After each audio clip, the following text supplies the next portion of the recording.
Thanks for tuning in to the Urban Scope podcast. Uh, don't forget to like and subscribe to the videos. Um, so today on the board I have kind of discussed the Tyler the Creator interview.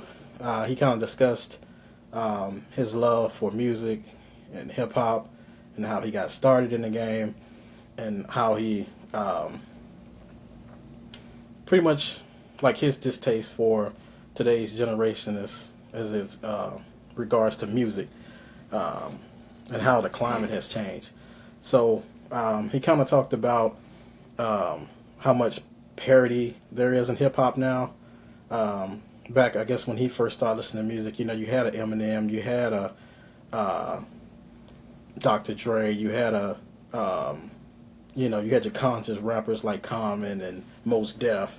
Now everybody is mostly, gearing towards the trap music and gangster rap and how many bodies they have and all of this stuff. And not only the trap music, but then lately you've been having the music that's coming out of Chicago and New York.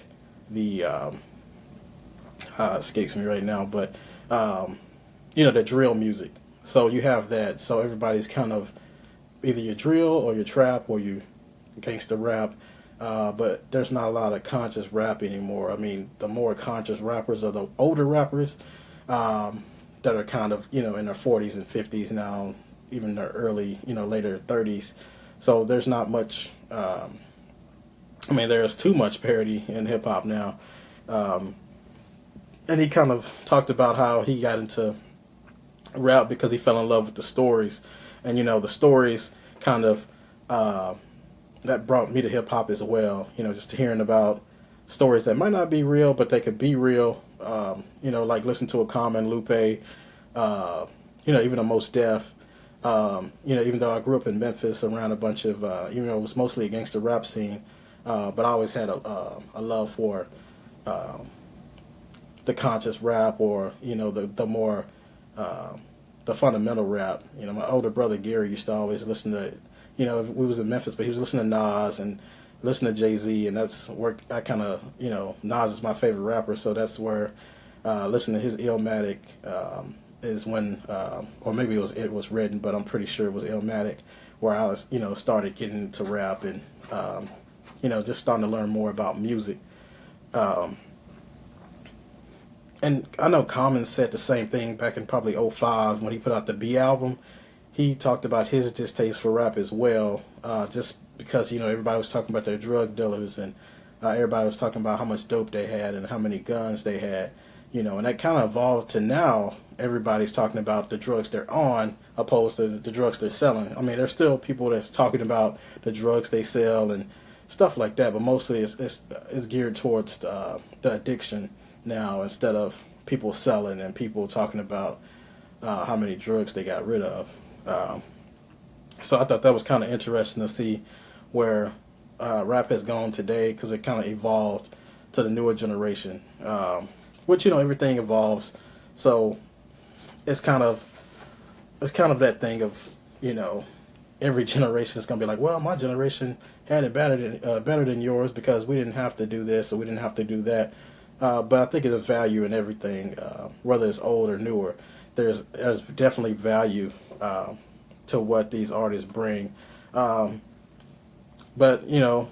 from the interview, I thought it was a good interview because, on one hand, he said, I'm a rapper and I'm an artist. So, he kind of talked about how he didn't like how people wanted to know what he had for breakfast or want to know about his personal life, his sister, his mom, and that's cool. Some artists get in the game and they're like, I just want to do music. You have like a Kendrick, he just want to do music. He'll put out an album every 4 years and disappear. But then you have those artists that artists are more of a brand today. So with social media and all these different platforms, there's so much you can learn about different artists that kind of galvanize your fan base and create a fan base for yourself. Because like an artist like Kanye doesn't want to be seen as just an artist. I mean, just as a rapper. He want to be seen as an artist, as, a fashion designer. He wants to be, he say he wants to be the next Walt Disney. most of these artists, they start off as, or most of them probably start off as genuine, artists and just want to do music, but then they kind of venture off to other stuff. Rihanna, when she started off, she was mostly a singer, and then she got into the clothing and the makeup and stuff. So now it's music is kind of like secondary, but it's always where you started. But a lot of artists veer off of that. And I kind of think about that a lot. Like when an artist hasn't dropped an album in a few years, or like they kind of lost that hunger. Because now artists, when they come in the game, they come in the game with money. So they might have on chains and the watches and they got a crew and they got these cars and they got houses. You're like, man, they just started. How did they get all of all of these things? I remember Trick Daddy said in an interview, well, he said in a couple interviews, one of his songs, he said, I want a Benz, but I'm 50 grand short. Now kids coming in the game with Bentleys and Benzes and all of the accolades, and I mean not accolades, but all of the accessories, the hip hop jewelry as they call it. But if you look back in the days, you look at some of like the first Jay-Z video, the first Nas video, even like going back to the Kool and the Gang. These people didn't have all of those different, they had these grimy videos where they was in the projects and they were rapping and they had a crew behind them. Everybody's probably wearing army fatigues or some baggy clothes, but nobody really had fancy jewelry, cars, and all this stuff. Not until like they got in their second and third albums probably. But even today, you'll get an artist and you're like, how long this artist been out? He's already got all the jewelry, he's already got all the cars. He looks established, but he hasn't even put an album out. So yeah, that's another thing I took from it, because when you think about music, music is an art. I know a lot of people might think hip hop is not an art, but it's the stories, similar to country music or R&B or pop music. Most of these stories are coming from people's real lives, or from stories that they've seen that people want to be able to tell to the world, because it might help someone out, or it might help people out, and might get people to see things a different way. But now hip hop is probably not as lucrative as it used to be, which he didn't discuss in his interview. But I would love to know his thoughts on that, like how people veer off from the music, specifically hip hop. So you got your artists, it's like your Post Malone, Jelly Roll, that started off in rap, but they, I guess they didn't think they were, too successful in rap, or, not saying that they didn't put in their dues and it just didn't work out, but you see more often rappers who leave and want to go do something else and just use the rap platform to kind of jumpstart to what they want to get to. Because I know Jelly Roll, he was signed with Lil White, which is a 3-6 Mafia's artist. He signed with him and he put a few albums out, and I guess it didn't go as planned, so he kind of went to country music, and now he's this big superstar in country music, and he's getting rewards and getting all these accolades, and he's a celebrity now. Similar to Post Malone, but his story is a little bit different. Post Malone started off with the White Iverson song, kind of ingratiated himself with the hip hop community, but ever since you haven't heard of the songs even close to White Iverson. That album even, was kind of poppy, but that one song was kind of like an attention grabber to get a fan base. But then he started catering to more of a pop audience. But his new album is catered exclusively to country music, and his last two albums have been pretty sad and somber. I don't know what kind of state he's in now. But the music just doesn't sound the same. When he first came in the game with the White Iverson song, everybody thought it was the best song in the world, and it was so energetic and it was so upbeat, and it seemed like he was so excited. Russ had a song, they let me in the rap game.